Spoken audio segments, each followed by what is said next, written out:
So how are we going to use Git in this class? So I'm going to give you an overview of what Git is so we can understand why we're using it. So Git is what we call a version control system, which is essentially a tool that lets you record the entire history of your project and saves all the changes that you've made to your files over time. You've probably seen something like this before. If you've used Google Docs or some editor and you've used like Command Z or Control Z, the undo command, to kind of revert back to a previous version. Google Docs also has like a revision history, which lets you see, say, what the document looked like yesterday or last week, and you can kind of revert back to that specific revision. So these kinds of features are very similar to what Git enables us to do for our code. It allows us to kind of see how our code has progressed over time. And it also enables us to go back to a version if we don't want our current version and we want to kind of go back to where we were before. So for this class, primarily you're going to be using GitHub to clone your repositories after accepting the lab assignment, and also to upload or push your changes to GitHub. And that will allow you to submit your local changes into the remote repository where we can run the autograder and verify that you've completed the lab.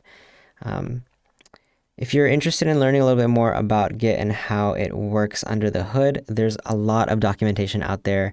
They have videos if you're interested in learning about it more. Git is widely used in the software industry in the real world, so highly recommend if you plan on using this. Even for personal projects, I definitely use it there as well.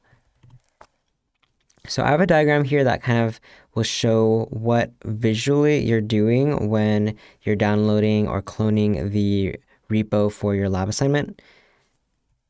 So the first command you're going to be doing is git clone and then the URL of the GitHub repository that you're trying to copy.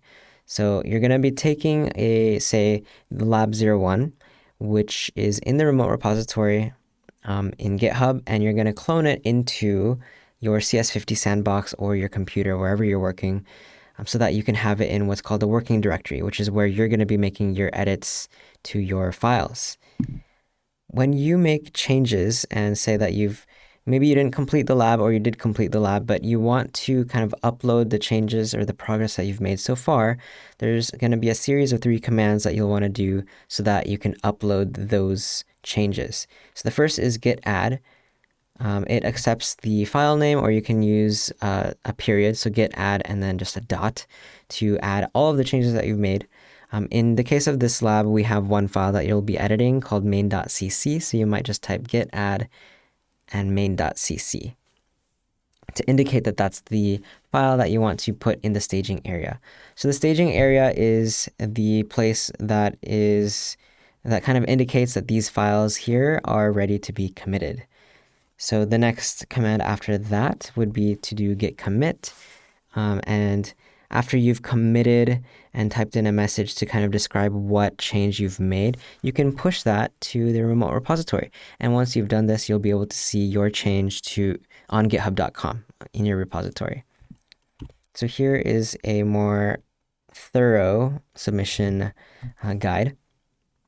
So the first step, of course, is to clone the repository or copy it so that you can work on it. So you have already done this by now for your lab 1 exercise.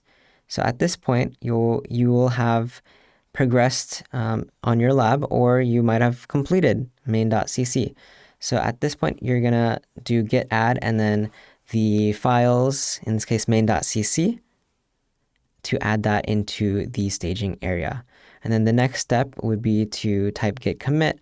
And you can see here, if you just typed in git commit, that would work too, but then it would require you to kind of like enter in a message in a special editor in the terminal. What I like to do is just use the -m flag, which stands for message. And then you just put your message in double quotes. Generally, what you'll want to do here is describe the change that you've made. So say that you've computed the tax, then you could just say in your message, completed the tax portion of the lab, or the tip portion of the lab. So after you've written your message and you've committed, then you're ready to push it, which is equivalent to like uploading it to your remote repository on github.com. And so once you've done that, you'll be able to see the autograder results, which runs automatically every time you submit. And there are no limits to how many times that you can push and effectively resubmit your lab. You can keep on resubmitting as you work on your lab, and you can see the results of the autograder each time.